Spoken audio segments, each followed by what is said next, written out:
Bem-vindos ao Horizonte Espírita, o podcast para quem pensa o espiritismo fora da caixa. Eu sou Rodrigo Farias, estão aqui comigo Érica Cristina Olá, gente, um prazer estar aqui novamente. e também o Eric Pacheco. Oi, pessoal, então vamos para mais um podcast.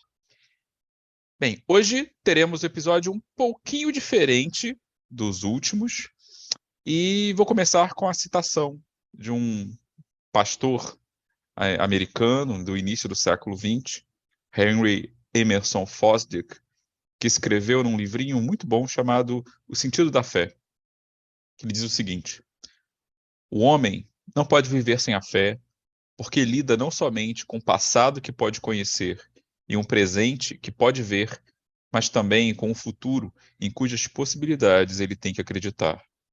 Um homem não pode evitar olhar à frente enquanto vive sua vida, da mesma forma como não pode evitá-lo ao lançar seu barco ao mar. Em um caso, como no outro, a sua direção é determinada pelo que ele pensa estar à sua frente. O Espiritismo, e não só nele, fala-se muito de fé, em especial da fé raciocinada. Mas o que exatamente seria ela? Uma mera aceitação de crenças específicas? Uma qualidade do espírito? Esse não é um assunto em que haja propriamente especialistas para entrevistar. Então nós, da equipe do Horizonte Espírita, decidimos fazer um episódio à moda antiga, batendo um papo mais livre entre nós sobre como entendemos a fé à luz de nossas próprias leituras e reflexões. Ao fim, queridos ouvintes, esperamos ter provocado vocês a tecerem suas próprias reflexões sobre o tema. E se quiserem compartilhá-las conosco, fiquem à vontade para nos escrever nos contatos que daremos ao final do episódio. Vamos lá, gente. Quem quer começar? Então, eu posso começar falando. Acho que eu vou me basear em Kardec. Eu acho que o texto principal sobre isso é do Evangelho segundo o Espiritismo: a fé transporta montanhas, não é? Que Kardec pega a passagem de São Mateus que fala, não é? Que usa essa metáfora, né? Do transpor montanhas, né? E ele começa dizendo, né, que a fé pode ser entendida no sentido da confiança nas próprias forças que o homem tem, né? E também na confiança de realização. Então, nesse sentido, a fé seria algo que um ateu poderia ter, né? A fé nesse sentido da confiança, né? Mas normalmente a gente entende a fé no sentido de uma crença, né? Em algo espiritual, enfim. E lá Kardec introduz o conceito de fé raciocinada, né? Ah, não no sentido de uma fé que você tem previamente e depois tenta justificar, né, como um dogma, mas uma fé que você raciocinou para chegar até ela, né? E ele diz, né, a fé inabalável só que pode encarar de frente a razão em todas as épocas da humanidade, né? Então, essa é a fé inabalável, a fé raciocinada, né, que ele contrapõe à fé dogmática, a fé cega, não é? Que não não avalia a questão pela razão, né? E tem outros textos onde Kardec ele e os espíritos falam da fé, né? Na Revista Espírita, por exemplo, de 1851, de abril, ele fala, tem um texto que cita a concordância da fé e da razão, né? E em outros textos, né? Mas essa tentativa, né, de colocar uma fé raciocinada, me parece que já vem desde da, da filosofia, né? O próprio na patrística, Santo Agostinho tentava conciliar fé e razão se baseando em Platão, né? Depois na escolástica, Tomás de Aquino com Aristóteles, né? Então eles se baseavam nas filosofias gregas para tentar fazer essa ponte entre fé e razão, né? Que é bem interessante, né? E Kardec diz que a fé é a mãe, né? Tem até uma frase aqui que é da Revista Espírita de 1866, né? Que ele diz: sobre a fé. Sou a irmã mais velha da esperança e da caridade. Chamamos fé. Então, a fé, ela conduziria a outras virtudes, né? A caridade, a indulgência, né? É lógico que um ateu também ele pode ter caridade, ele pode ter a indulgência, né? Mas ah, mesmo muitos ateus, você vê que eles têm até uma intuição do porvir, né? Eles trazem dentro deles também a consciência, como Kardec diz, a consciência, a lei de Deus está na consciência. Então, seria isso que eu queria trazer. Muito bacana, Eric. Vou aproveitar aqui só pegar um gancho dessa sua análise a respeito da fé no Evangelho. E aí eu estava lembrando também que tem num outro capítulo, sem ser o da Fé Transporta Montanhas, uma conexão que Kardec fez entre a fé e a caridade, que é no capítulo do Amar o Próximo como a si mesmo. E lá, né, o codificador ele deixa bem claro que a fé é a única, né, sustentação para que a gente consiga vencer os desafios da vida e que a caridade ela é impossível se não tiver fé. Então, os mártires, né, desde a época lá do cristianismo primitivo, quando iam ao circo, eles estavam, né, munidos dessa fé.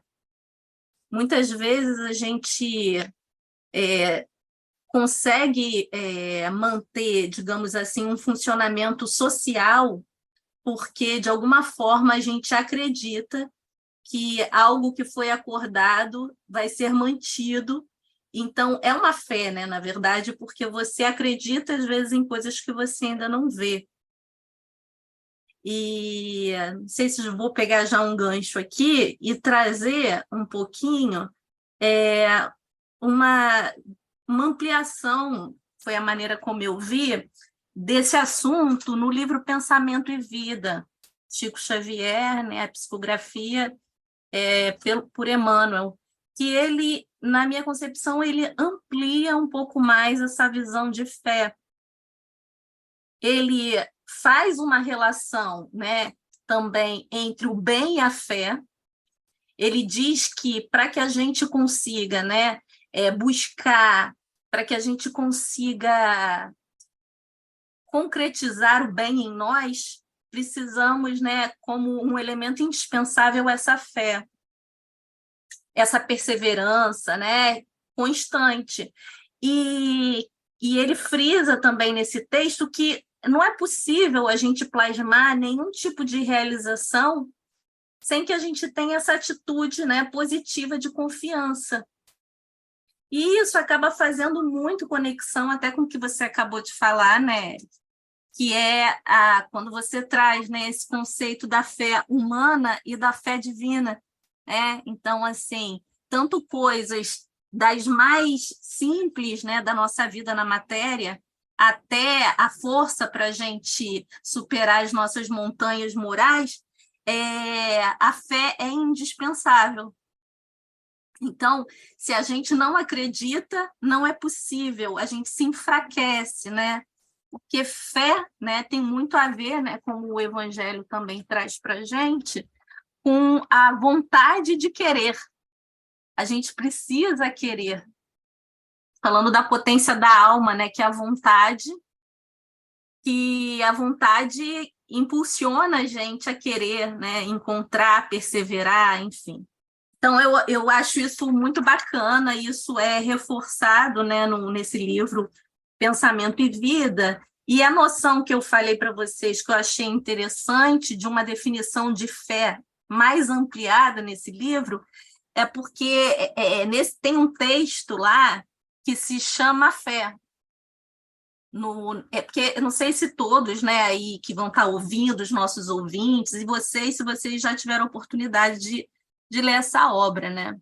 Mas o pensamento e vida é uma cartilha que é usada na espiritualidade para poder preparar aquelas pessoas que vão reencarnar, ter novas oportunidades de retorno, né, à carne. Então, eles passam por um preparo. E aí foi solicitado ao Emmanuel que se haveria algum tipo de instrução para nós que estamos aqui encarnados que pudesse ajudar a gente a fazer melhores escolhas na vida e tal. E aí ele lembrou dessa cartilha, ele fez algumas adaptações e trouxe para nós, né? Basicamente é uma cartilha que traz os efeitos do pensamento, né, dentro de nós e na maneira como isso impacta ao nosso redor. E aí, um dos tópicos, né, que é tratado nessa cartilha é justamente a fé. E essa definição de fé que Emmanuel traz, ele diz que é uma força.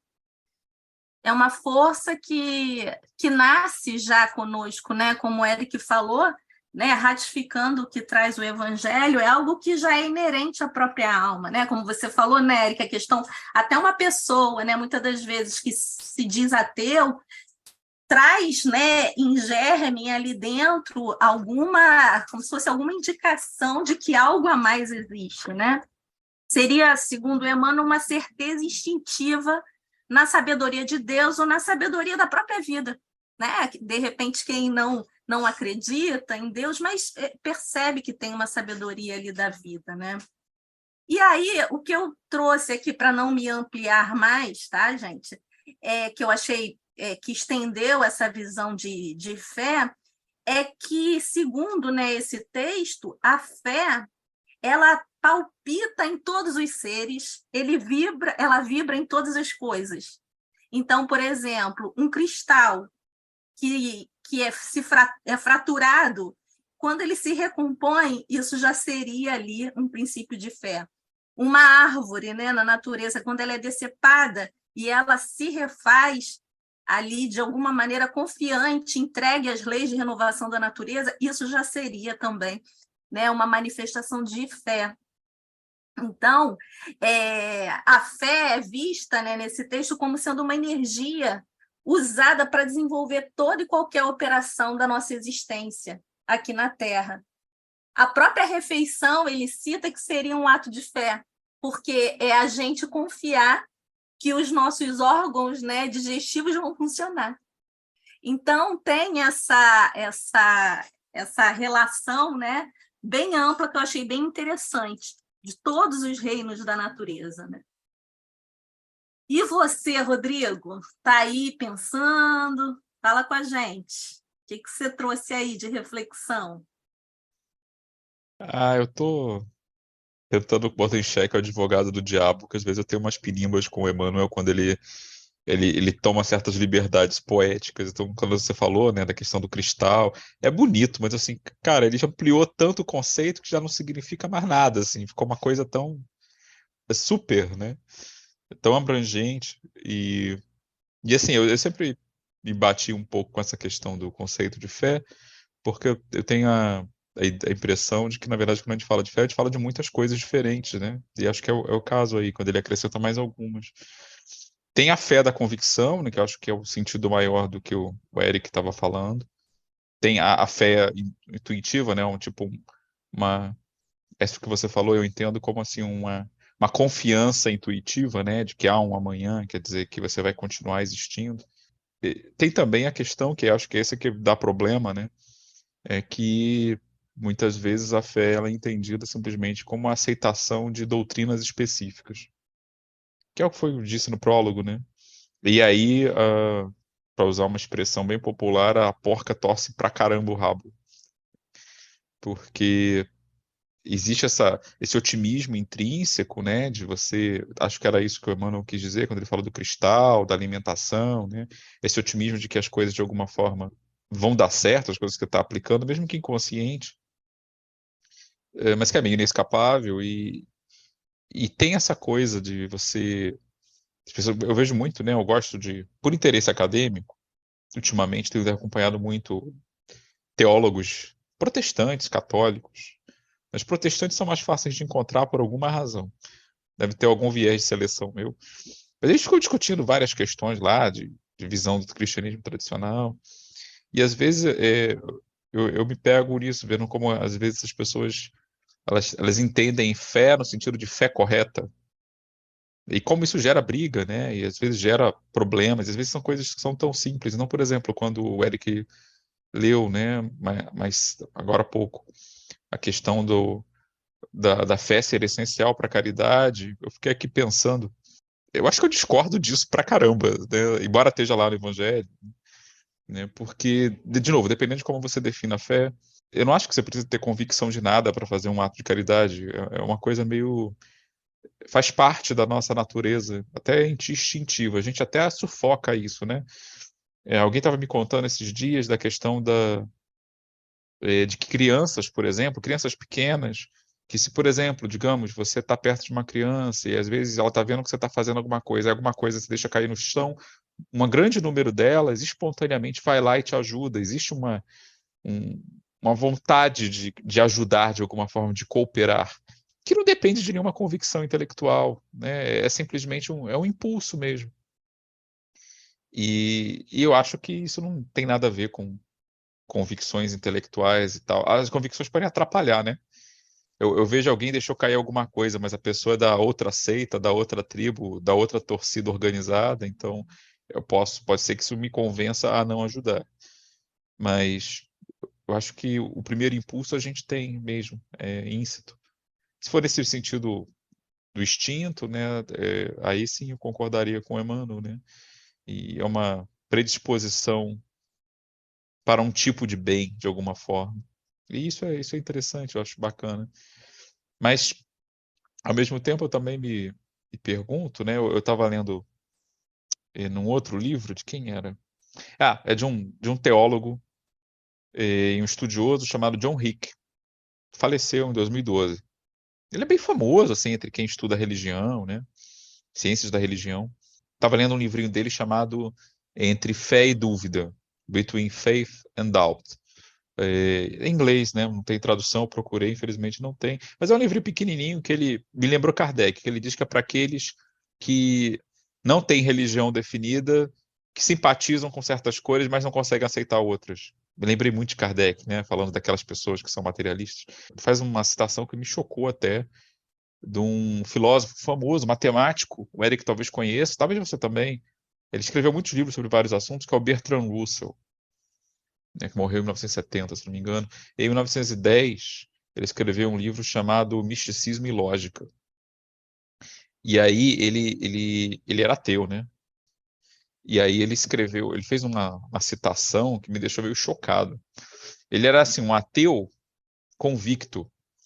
E ele dizia que assim, você tinha que entender o que isso significava, né? E aí a citação é a seguinte, eu preciso me estender um pouquinho, mas acho que vale a pena. Ele diz o seguinte, abre aspas, o que significava, né, o- essa não crença. E ele diz assim, que o homem é produto de causas que não previam o fim que alcançavam, que suas origens, seu crescimento, suas esperanças e medos, seus amores e suas crenças são apenas o resultado de justaposições acidentais de átomos, que nenhum fogo, nenhum heroísmo, nenhuma intensidade de pensamento e sentimento pode preservar o indivíduo além do túmulo, que todos os trabalhos de todos os tempos, toda a devoção, toda a inspiração, todo o brilho do meio-dia do gênio humano estão destinados à extinção na vasta morte do sistema solar, e que todo o templo da realização do homem deve inevitavelmente ser enterrado sob os escombros de um universo em ruínas. Todas essas coisas, se não são totalmente indiscutíveis, estão tão próximas de serem uma certeza, continua dizendo ele, que nenhuma filosofia que as rejeite pode esperar ficar de pé. Somente dentro do andaime dessas verdades, apenas na base firme do desespero inflexível, a morada da alma pode doravante ser construída com segurança. Fecha aspas. Isso é tão horrível que me deixou até chocado que ele abrisse com isso. Mas, por outro lado, exatamente por ser tão horrível, né? Por outro lado, eu achei interessante que ele tenha enunciado de uma forma tão crua a consequência do materialismo que ele esposava, né? É o contrário de Kardec, assim, é o mais contrário de Kardec que eu consigo imaginar. E o Rick, né, vai dizer sobre isso, que ele prefere esse tipo de descrente, né, de ateu, que é a pessoa que diz, olha, a ideia é essa e as consequências são essas, que sabe o que ela está esposando, o que ela está adotando, que são as consequências, né? Você adota uma ideia, o que isso significa? Se isso for verdade, o que isso significa na minha visão da realidade? E o Russell admitiu isso. E por outro lado, talvez pelo meu viés de espírita, isso me soa tão horrível, que para mim, pelo menos, acaba soando como um estímulo para ir na direção contrária, né? E eu acho que talvez Kardec concordasse com isso, que você olhar o materialismo nu e cru é um negócio tão desesperador, tão sombrio, que acho que, para a maioria das pessoas, pelo menos, isso desperta na gente um incômodo que pode nos levar a outras coisas. E aí sim, esse sentido intuitivo da busca de uma esperança, de uma convicção, né? O Rick falava uma coisa também que me impressionou um pouco, que é ele cita Kant, o filósofo do século XVIII, o grande filósofo Kant, que dizia que, digamos assim, a ética ela só faz sentido se houver como pressuposto uma espécie de continuidade da vida para além desta. Né? Senão você não consegue explicar certas posições éticas, etc. Eu não sou nenhum expert em Kant, né? Recebi essa informação de segunda mão, mas isso me faz o que pensar, acho que bate um pouco com o que vocês estão dizendo, né? Com essa esperança, às vezes inconsciente, mas que está lá, que dá sentido a uma ação. E agora eu percebo que, na verdade, são coisas bem contraditórias, que eu comecei contestando e voltei ao mesmo ponto que você, citando Emmanuel, Érica, trouxe, né? Essa coisa da intuição, né? Da esperança, mesmo que ela não está articulada. Enfim, é um assunto complexo. Eu sempre me vejo dando voltas e cabeçadas quando eu lido com isso. Até porque uma das bases, as leituras de fé que o Espiritismo faz, que eu acho que é uma das mais instigantes, é a ideia de que, em tese, né, você nem precisaria tanto ter fé, porque a sobrevivência da alma, essas coisas, você poderiam ser demonstradas de forma positiva, né, concreta, que todo mundo pudesse ver de alguma forma. Obviamente não foi o que aconteceu, pelo menos para a maioria das pessoas, mas ainda é uma possibilidade que eu acho interessante, né, você demonstrar certas concepções espirituais de tal maneira que mesmo o mais aguerrido dos céticos conseguisse dizer, não, aí tem alguma coisa. Ainda não chegamos nesse ponto, né? Apesar dos esforços aí da ciência, aqui e ali. Tem algumas coisas que são muito promissoras, mas a gente ainda não chegou num consenso universal, né? Que todo mundo aceite, que era, na verdade, o grande sonho, né? Do Kardec, dos espiritualistas lá atrás, no século XIX, provar para todo mundo para que você não precisasse mais pedir a fé tradicional, né? Você simplesmente pudesse mostrar, ó, tá aqui, com a mesma certeza com que você demonstra o movimento dos planetas ou um fenômeno humano. Enfim, tô divagando, gente. Desculpa, essas coisas me deixam reflexivo.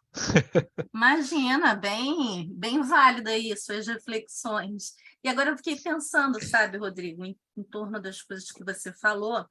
E aí eu penso o seguinte, né, nesse último aspecto que você trouxe, né, que muitas das vezes o fato da gente ver essa maneira, né, que o Emmanuel traz no livro, talvez seja uma forma até didática de tentar partir do concreto para algo que é menos palpável.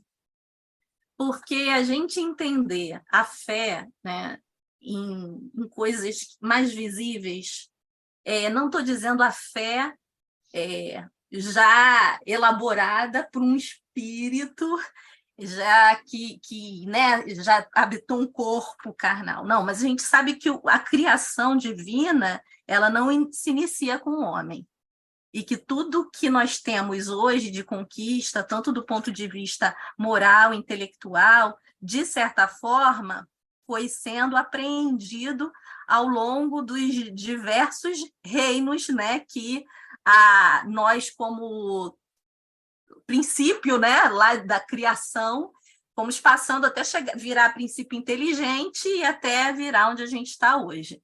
Então, assim, eu acredito que da mesma maneira que a gente foi, aí é uma opinião, lógico, né? Uma visão, da mesma maneira que a gente foi aprendendo, né, nos diversos reinos a habitar um corpo mais compacto, a ter uma sensibilidade, por exemplo, no reino vegetal maior, a desenvolver os instintos, né, estagiando lá no reino animal e por aí vai. Eu acredito também que toda a criação divina, de alguma maneira, ela tem ali em germe, sim, não a fé elaborada, né, dessa maneira como a gente está hoje, tem possibilidade de exercitar, mas algum princípio ali.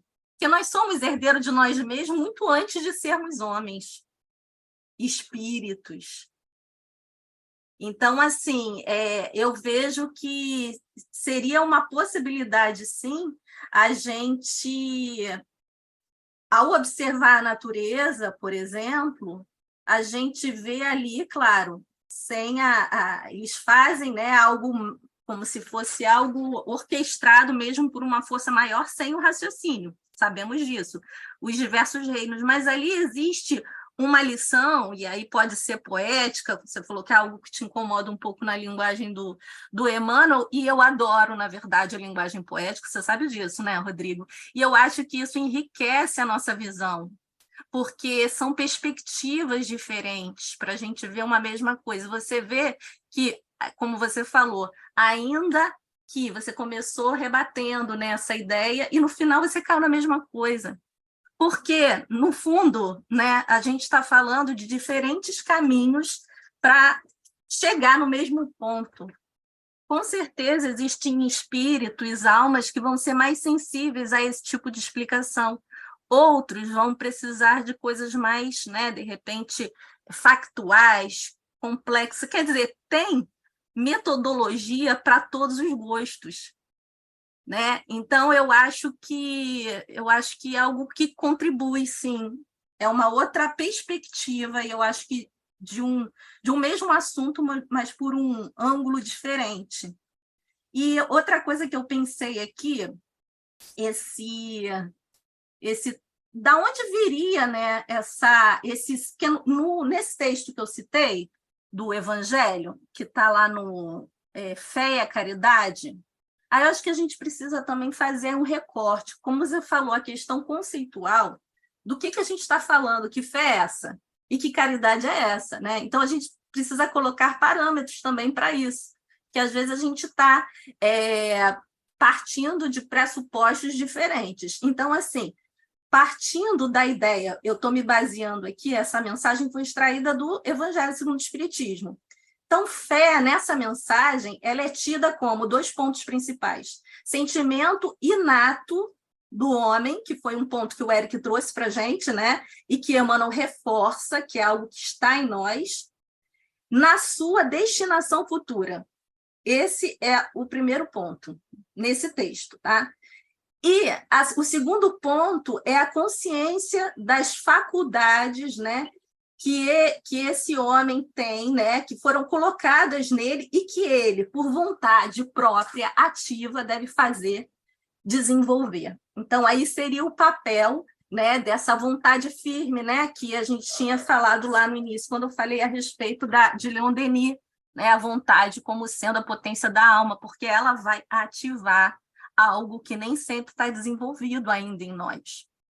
E, então, esses 2 pontos seriam, né, os pontos que são destacados nesse item, né, fé e a caridade. E a caridade, né, é a caridade segundo Jesus, porque senão a gente vai trabalhar também com um conceito muito grande de caridade.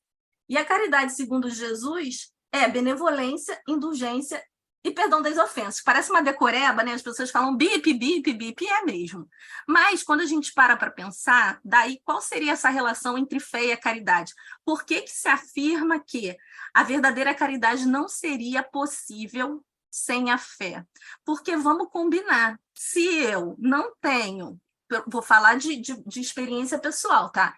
Tem determinadas situações na vida que eu vou falar, não sei vocês, Mas se eu não tivesse, de alguma maneira, acesso a esse tipo de informação, de conhecimento, de que eu tenho uma destinação futura, de que eu trago algumas potencialidades que, embora não estejam ainda lá desenvolvidas como deveriam, eu ia ser uma pessoa muito mais reativa.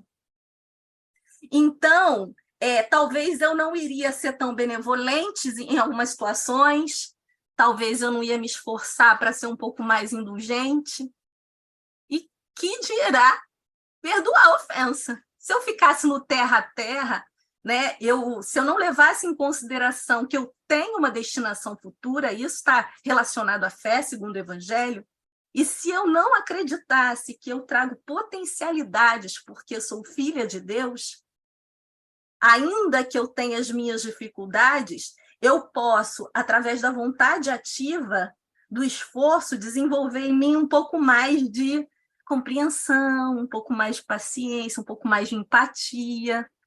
Se eu não creio nisso, eu não consigo cumprir o que é proposto como caridade, benevolência, indulgência e perdão das ofensas. É nesse sentido.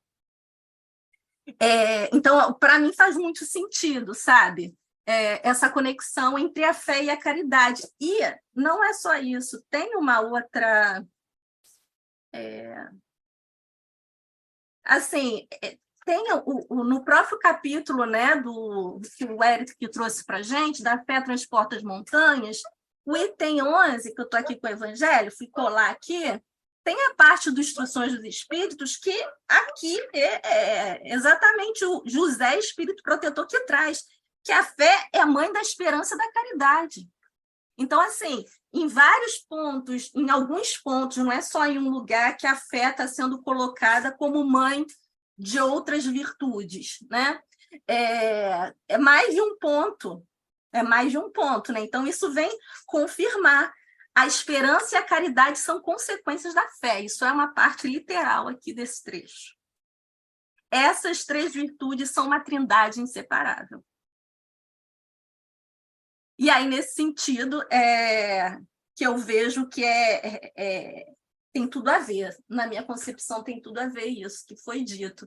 E aí, só para finalizar, que eu já me estendi muito, nesse texto também que eu falei para vocês do Emmanuel, o Pensamento e Vida, tem uma hora, como ele está se propondo a fazer essa conexão entre a importância da fé para a gente poder alcançar esse bem e também ser, né, de certa forma, reprodutor desse bem, ele diz que, independente, pegando o que você falou da questão das diferentes concepções, né, até religiosas, ele fala, olha, independente da questão religiosa, se você é isso, aquilo outro, não importa. Seja seguidor, né, o que ele sugere é isso, né, do bem maior. E o bem maior, uma criança pode fazer, ainda que ou ela esteja trazendo aquilo de bagagens de outras vidas, ou até mesmo pela própria educação, né, daqueles que a criam, né, de ter um ímpeto de ajudar quando alguma coisa acontece, né, e que ela pode ser útil. Esse bem maior pode acontecer por aqueles que nem têm religião, nem se dizem acreditar em Deus, por um homem de ciência, por uma mulher de ciência, por um poeta, por um escritor, por um... Há tantas possibilidades do bem, e eu vou inserir, não vou entrar nisso, tá, Rodrigo? Depois você lê. Só uma sugestão de leitura, que eu acho que é onde faz uma conexão, para mim, pelo menos foi, eu gostei muito desse livro, que é um livro do Hermínio Miranda, não é um livro espírita, embora ele seja, né? Mas é um livro que traz uma espécie de uma biografia, né, de um grande cientista, né, norte-americano, que foi o George Carver. E ele, o nome desse livro, que na minha opinião é como se fosse um encontro entre a fé humana e a fé divina, é O Pequeno Laboratório de Deus. O George Washington Carver, né, ele, não sei se vocês conhecem um pouco da história dele. Já ouviram falar? Não sei, né? Ele era médico ou biólogo, uma coisa assim, não era? Ele se tornou Negro, inclusive. exatamente, Rodrigo, ele mesmo. Ele se tornou um cientista, assim, um grande cientista da área agrícola. E ele era, né, como eu falei, um negro americano, filho de escravos. E o Hermínio acaba trazendo para a gente, né, a trajetória desse sujeito, não só em relação aos feitos, né, científicos que ele teve relacionados a várias áreas, a questão de artes, né, mas também ele traz ali traços de caráter desse homem que fazem toda a diferença. É um homem, né, que é descrito pelo Hermínio de Miranda como sendo muito humilde, muito perseverante, porque a história de vida que ele tem de sucesso, né, acaba sendo fruto da construção dele. Ele não recebeu nada de herança, digamos assim. E ele tinha uma motivação forte, né? Por isso que eu acho que é uma conjunção entre a fé humana e fé divina. Ele sabia que Deus tinha planos para ele dizia isso. E aí ele sempre procurava colocar os seus talentos à disposição para servir, né, a população pobre e negra dos Estados Unidos, né? Então, por isso o nome é o Pequeno Laboratório de Deus, né? Porque ele consegue, através da trajetória dele, fazer uma conexão entre colocar esse conhecimento a serviço de um propósito de Deus. E aí tem uma questão de uma fé, né? E outra coisa que a gente vê, tem umas passagens do livro que são bem interessantes. Se der tempo, depois a gente volta, mas que tem uma questão que não dá para pensar assim, Hermínio Miranda ele tem uma vivência, né, espírita, ele não deixou essa marca nesse livro, embora não seja um livro espírita, ele trouxe a questão da espiritualidade. Então, tem umas partes nessa biografia que ele dá uma pincelada, e aí, se a gente tiver um tempo, a gente pode falar um pouquinho sobre isso mais para frente. Se não, fica aí a dica, a sugestão de leitura, O Pequeno Laboratório de Deus, Hermínio Miranda, essa biografia rica, muito rica. Porque isso é uma coisa que eu não sei o que vocês pensam sobre, vou lançar essa pergunta, inclusive, né? Porque eu fiquei pensando, estudando, assim, lendo, né, de referências sobre fé, apresentada no Evangelho como sendo fé humana e fé divina. Talvez para uma pessoa que não creia em nada transcendental, digamos assim, acreditar que é importante que a gente tenha confiança de que, pelo menos, o que eu projeto vai se realizar pelos meus esforços, já é algo potente e necessário, a ponto de, mais para frente, de repente, a gente acreditar em algo mais sutil, né? Mas a pergunta que eu faço a vocês me parece que é colocado de uma forma separada, né? A fé humana e a fé divina. E quando eu vi essa trajetória, né, eu achei que desse cientista, eu fiquei pensando como que ali tem uma possibilidade de integração. Afinal, Deus, ele não atenderia os homens através dos próprios homens aqui na Terra, e mulheres. Então, por que não, né? Tanta coisa aí é criada anonimamente para fazer o bem da humanidade nos laboratórios, nas pesquisas, que a gente nem desconfia. E não há fé ali também? É o conceito que Kardec traz de fé no Evangelho, né? Na fé da confiança também em si mesmo, nas próprias realizações, né? Lembrando aquela frase, né? Não há salvação fora da caridade, né? Kardec contrapõe a não há salvação fora da igreja. Então, o espiritismo, ele é, de certa forma, universalista, né? Porque ele coloca que não é a fé espírita que você vai salvar, mas é o bem, a caridade, né? É claro que você deve divulgar o espiritismo, como Kardec fala no livro dos Médiuns, no capítulo 3. Você pode ter esse intuito, né? Mas não é uma fé não é um proselitismo salvacionista, né, como outras religiões têm. Ah, e a fé espírita, eu queria tocar no assunto, que eu acho que vai ser falado depois pelos outros amigos, né, na fé, como a fé ajuda a saúde, né, a saúde mental, mas também física, né? Tem o Alexander do NUPES, Alexander Moreira, que ele trabalha a fé, como a fé ajuda no psicológico, né? E Kardec já falava isso das consequências do materialismo, para o aumento do suicídio, como o materialismo induz ao niilismo, né? E como a fé espírita ajudava, prevenia o suicídio, prevenia a loucura, como ele chamava, né?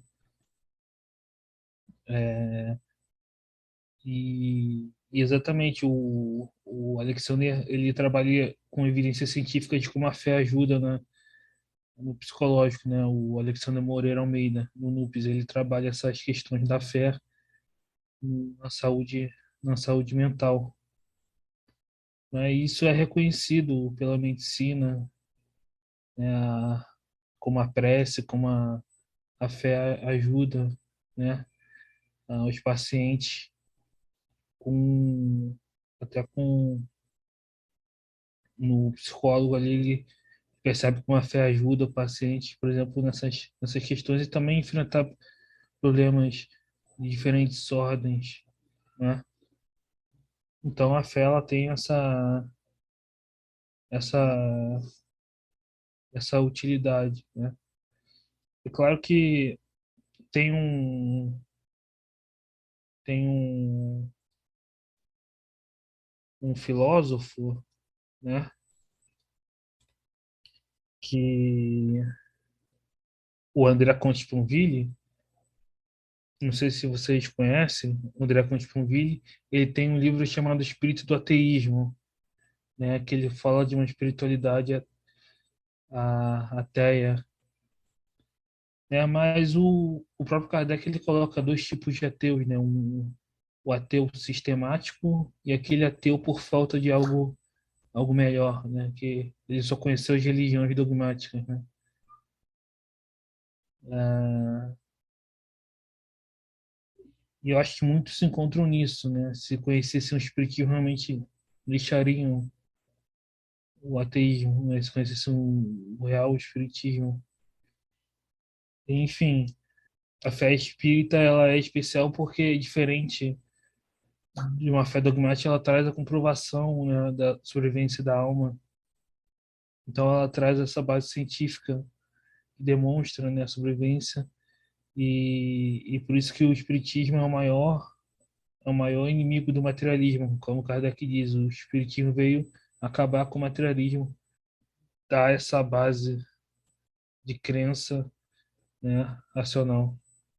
Aproveitando o gancho, né, o Alexander Moreira Almeida, que eu tive o prazer de entrevistar não, mediar um papo, né, que ele foi mais uma palestra no canal do Lepide no Oeste, né, quem for lá no YouTube, Lepide no Oeste, primeiro encontro no Oeste, digitar lá no YouTube, vai achar, a gente entrevistou ele no dia último 30 de março de 2023, foi um papo bem interessante, ele traduziu agora um livrinho com outros dois autores chamado A Ciência da Vida Após a Morte, né, que foi publicado por uma editora acadêmica importante lá fora, Springer, e basicamente resume, né, é um livro realmente pequeno, mas tem menos de 100 páginas, falando, né, dos últimos estudos sobre possibilidade de sobrevivência, da consciência humana, etc. Então isso vai muito no espírito do que você está falando sobre da maneira como o espiritismo procurava demonstrar, né, não apenas demonstrar mesmo, né, de uma forma dentro dos parâmetros do que seria a ciência da época, demonstrar a existência do espírito e todas essas coisas. Como historiador, eu só tenho que contestar o sentido de que eu não acho que essa demonstração foi feita de verdade. Eu não sei, de forma muito pontual, mas assim, a gente ainda está, na verdade, operando dentro da categoria da fé religiosa tradicional. A maioria dos espíritas nunca viu um espírito. Provavelmente não tem, nem querendo, tem chance de assistir a sessões mediúnicas, porque elas não são abertas. E tem uma série de problemas que eu acho que a gente não honrou esse ideal lá dos pioneiros como Kardec, poderíamos melhorar, né? Tenho esperança de que melhoraremos nesse ponto.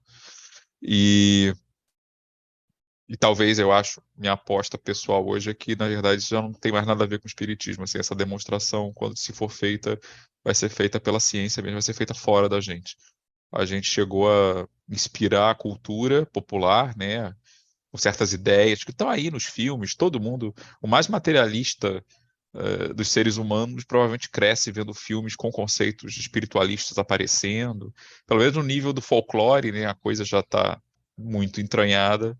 Mas eu acho que essa demonstração não vai ser feita pelo espiritismo como um movimento. Eu acho que a nossa chance passou. Enfim, mas ainda é um dos meios possíveis, né? Por isso mesmo, eu ia até perguntar para vocês, assim, já que estamos falando desses diferentes sentidos e compreensões de fé, o que que fez vocês terem fé? Fé no sentido de aceitação, né? E convicção no espiritismo. Eu não sou muito de partir para autobiografia, não, mas eu acho que às vezes é útil. A gente está falando aqui de teorias, de formas de fé, falando disso na prática. Né? Como foi para vocês? Vou falar como foi para mim, assim, muito brevemente. Desde criança eu me interessava por assuntos ditos misteriosos, discos voadores, fantasmas, etc. Ali o que me caísse nas mãos sobre isso. Lembro muito bem de que às vezes tinha alguma reportagem na TV e tal.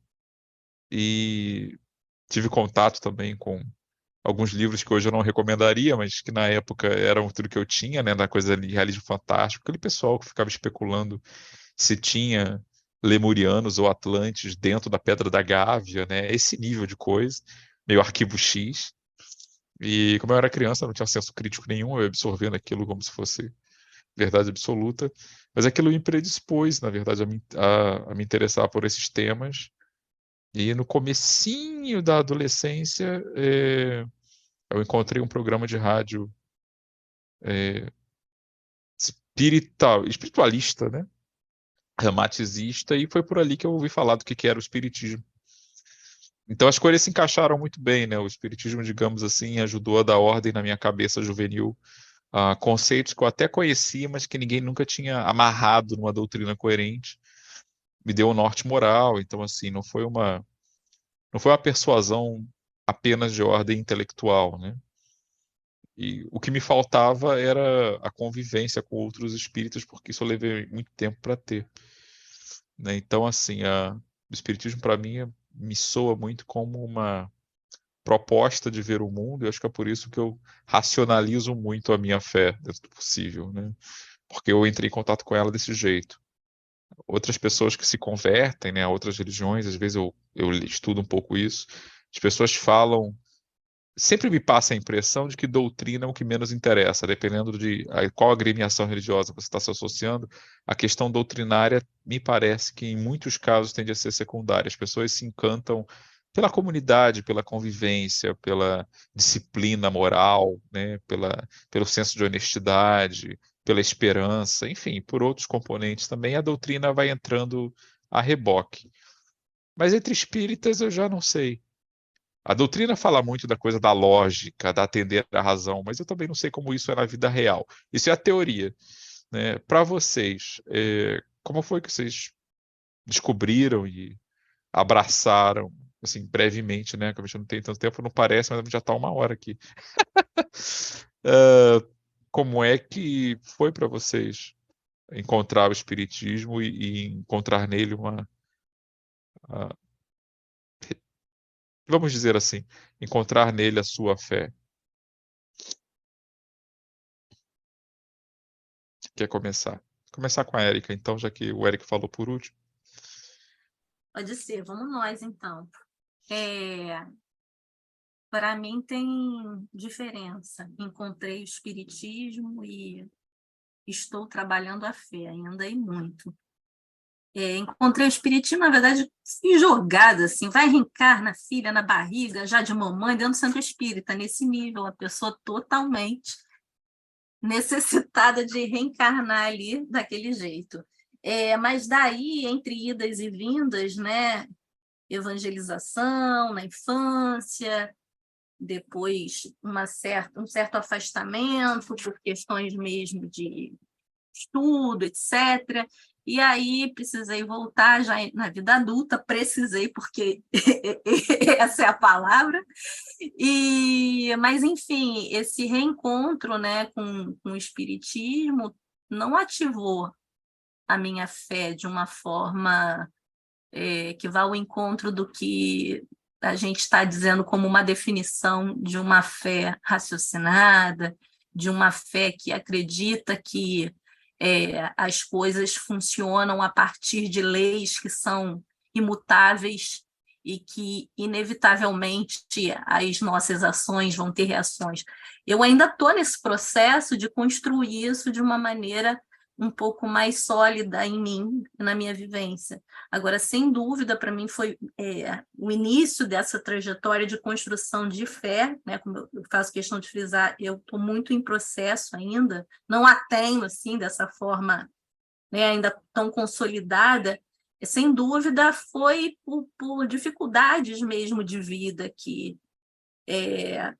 o que eu citei em um outro momento aqui, né, da nossa conversa, que se não houvesse essa informação para mim, né, de que existe uma vida futura, de que mesmo que eu não esteja conseguindo lidar com determinadas coisas ali, eu tenho potencialidades para desenvolver essas, essas situações, eu não sei o que seria de mim, sabe? Então, eu acho que é nesse sentido que eu vou encontrando um caminho de construção dessa fé um pouquinho mais robusta, né? Um pouquinho menos frágil, que tem ainda muitos momentos de dúvida, sim, mas que com certeza hoje é o momento que eu me sinto muito mais confiante nessa lógica que regula todos os seres, regula todo o equilíbrio universal, né? Essas leis que a gente fala, são imutáveis, de vez em quando a ciência descobre um outro negocinho que dá um ajuste ali ou aqui,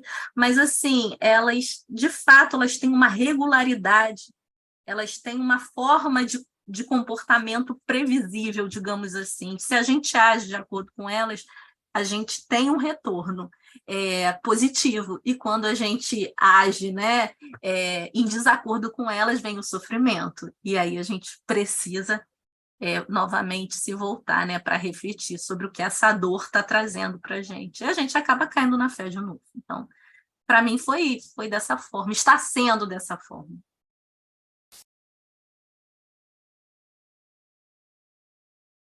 Eric?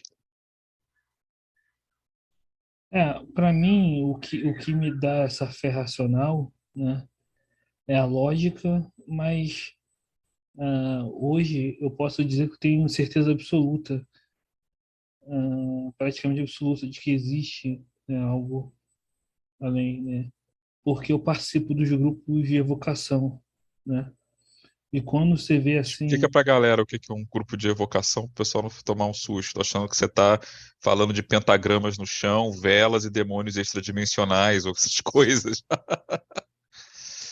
não, é um grupo particular que a gente evoca os espíritos, né, e assim, falando até um relato pessoal, né, eu eu tive uma namorada que ela desencarnou, né? Foi um pouco antes de eu criar o canal. E aí, quando você evoca a pessoa assim para um médium, e o médium não sabe de nada, e, e aí o médium, né, vem, começa a chorar e fala assim, ipsis literis, o que a pessoa falava, detalhes, nomes, coisas, não são coisas que postam na rede social, são coisas que você conversava, sabe, informalmente com a pessoa, assim, né? Porque, falar, por exemplo, o nome completo você pode achar na internet e tal, mas coisas muito, muito que não estariam na internet, muito específicas, né? E quem faz evocação é muito fácil evocar um parente desencarnado e acontecer isso, né? E aí eu fico triste que o movimento não tenha contato com evocação, porque é uma coisa que te dá uma fé tão forte. Um médium fala uma coisa assim o médium começar a falar, né, falar uma coisa que é a pessoa ali, praticamente, né, a médium eu tava na minha frente, a médium, e era como se eu estivesse falando com a Daniela, né, que era a menina. Praticamente a pessoa ali, aí, enfim, tu fala, não, não é possível que isso seja, sei lá, como é que eu poderia explicar isso de outra forma? O médium pegou na minha cabeça as informações telepaticamente, só se apelar para isso, né? Mas, É uma é, explicação que serve para qualquer coisa, né? Assim, ela também não é falseável. Você não, o Padre Quevedo fazia isso. Tudo ele jogava para telepatia. Tá, demonstra telepatia, então. E ficavam elas por elas. pois é. Mas assim, se fosse realmente, o próprio Kardec responde isso, né? Se fosse meramente telepatia, muitas vezes o já aconteceu nos grupos de que o médium falou coisas que ninguém ali sabia, né? E só depois veio a se confirmar. Então, aí a pessoa apela para um. Kardec falava que as pessoas apelavam para o médium que pegava do mundo todo, as informações do mundo todo, né? A Kardec fala assim, né? A pessoa apela para qualquer explicação extraordinária, menos para a vida após a morte, né? A pessoa apela para tudo, menos para. Enfim. Mas é isso. Acho que qualquer pessoa.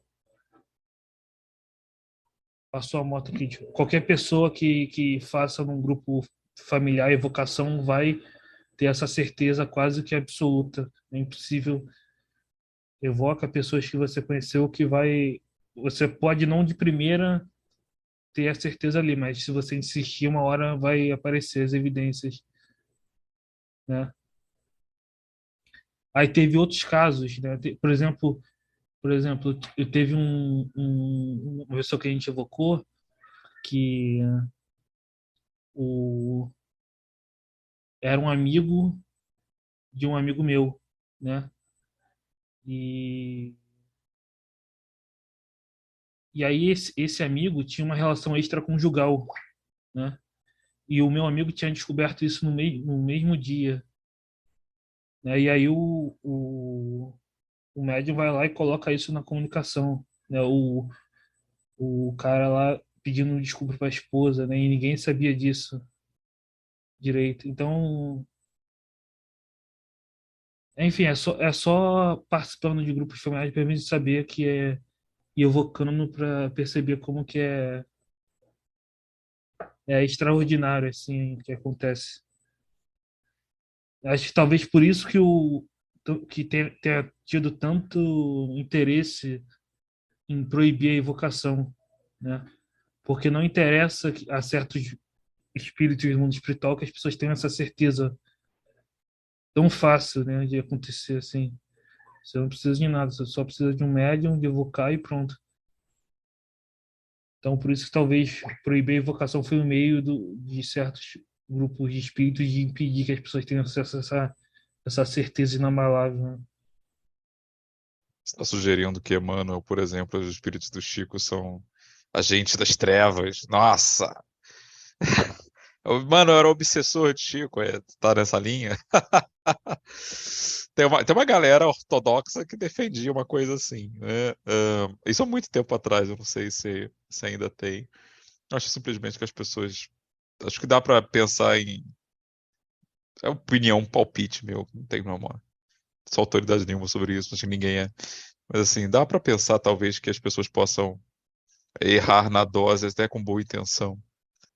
E aí o espiritismo brasileiro é uma coisa muito complicada, né? A gente está aqui há 60 e tantos episódios discutindo basicamente aspectos dele. E tem coisas ali muito complicadas, assim.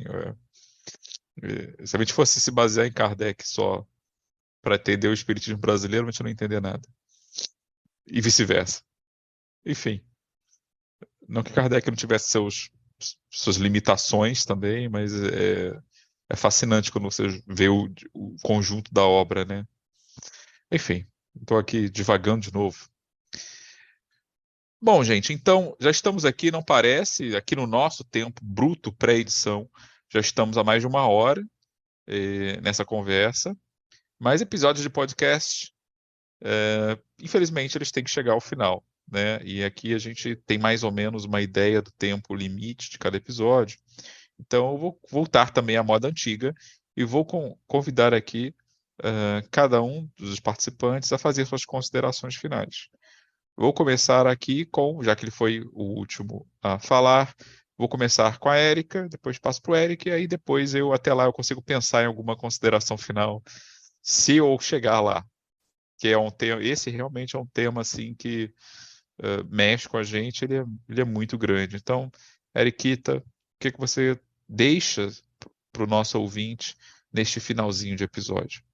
Primeiro, para você, meu caro Rodrigo, quero dizer que eu levo fé que você vai conseguir essas considerações finais. Boto fé em você.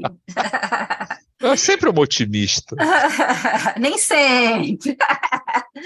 Mas vamos que vamos.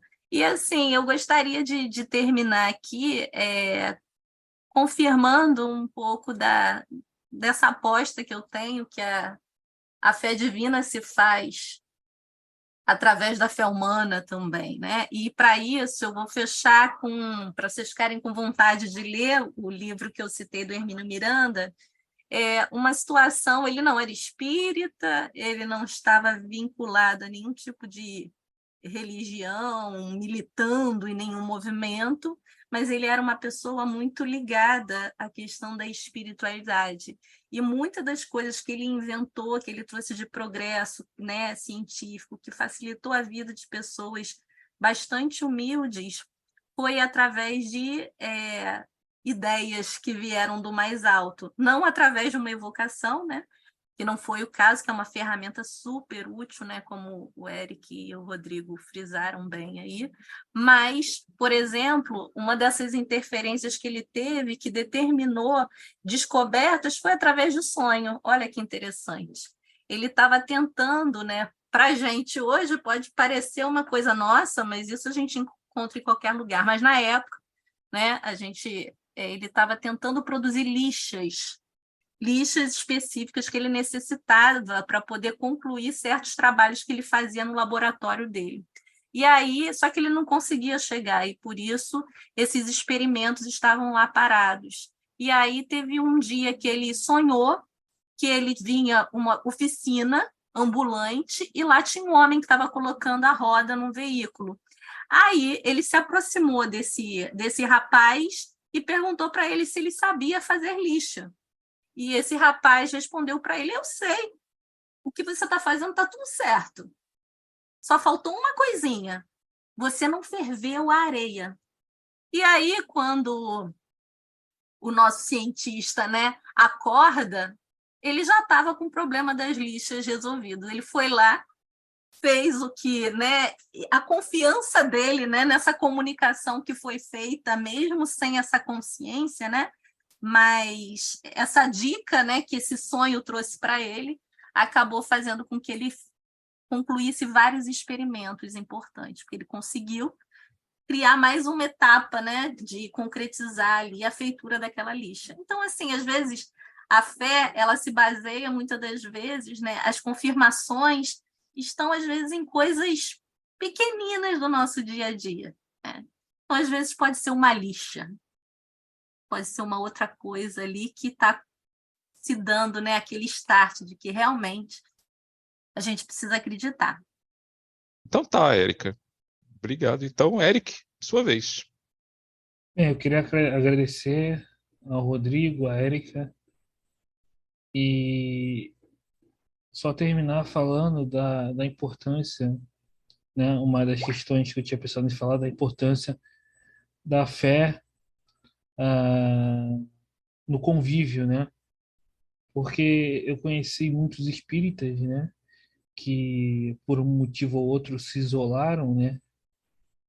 E eles acabam sempre se desviando da crença espírita, né? Então, acho que é importante, até para um fortalecimento da fé, e a gente está num momento de baixa, que se fala nos centros, né?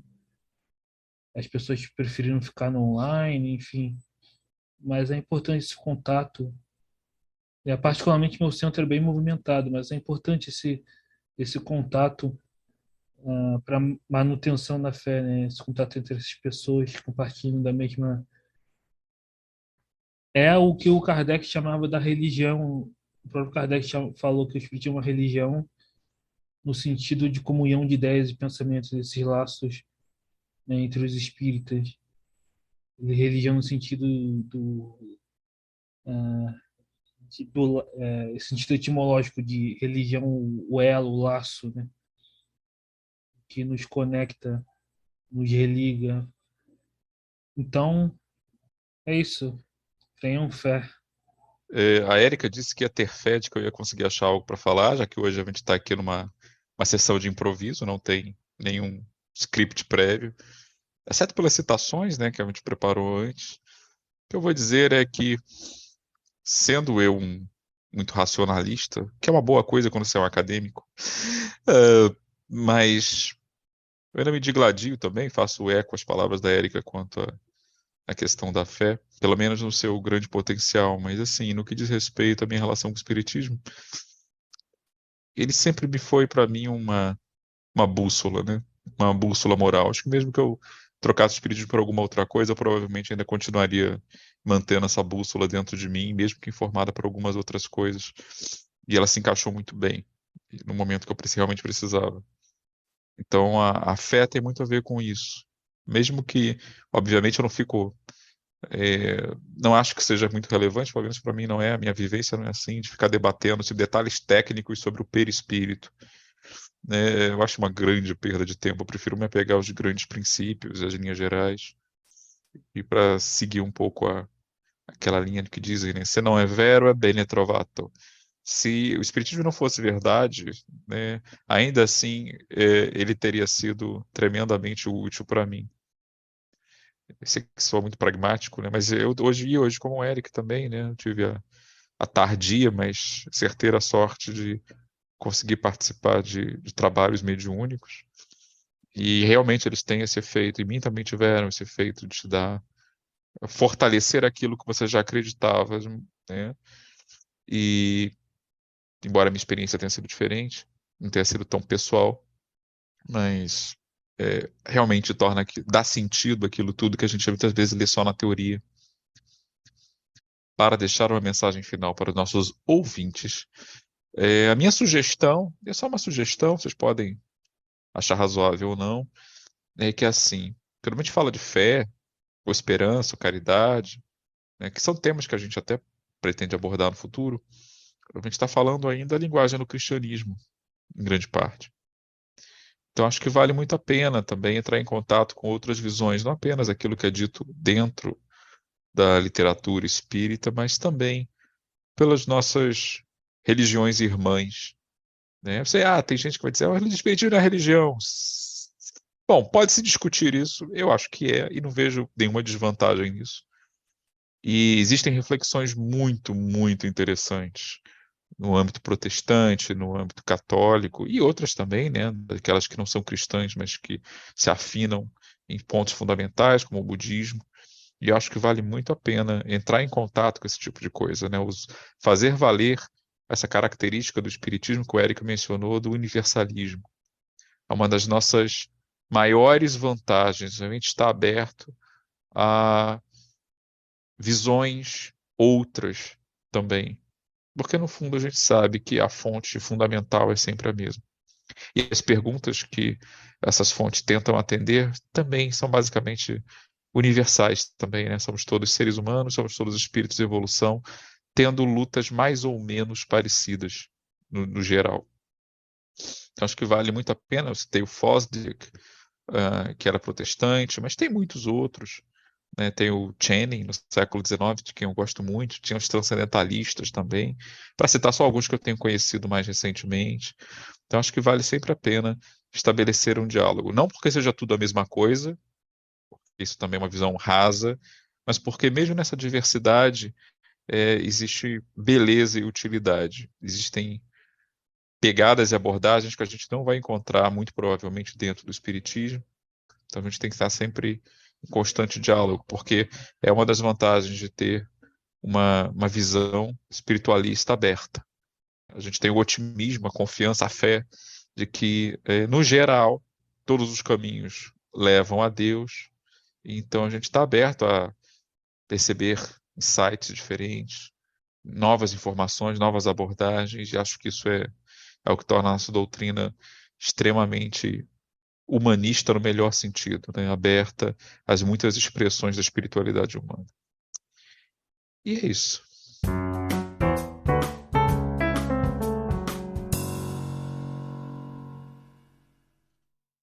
Chegamos agora ao fim de mais um episódio do Horizonte Espírita. Hoje não tivemos convidados, como vocês perceberam, mas batemos um papo entre nós, que é um formato que vamos revisitar de quando em quando daqui para frente, né? O Horizonte Espírita Raiz. E aproveito para lembrar também que o Horizonte Espírita está disponível nas principais plataformas de podcast. Também tem um perfil no Instagram, @Horizonte Espírita, tudo junto, e um canal próprio no YouTube, onde esse episódio e todos os outros também serão publicados. Nosso e-mail de contato é horizontespirita2@gmail.com, e ali estamos abertos a críticas, sugestões e o que mais vocês quiserem dizer. Então, se você tiver alguma coisa que você queira compartilhar sobre a questão da fé, por exemplo, que foi o nosso tema de hoje, fique à vontade para nos escrever, tá bom? Então, a todos vocês, um muito obrigado e até a próxima.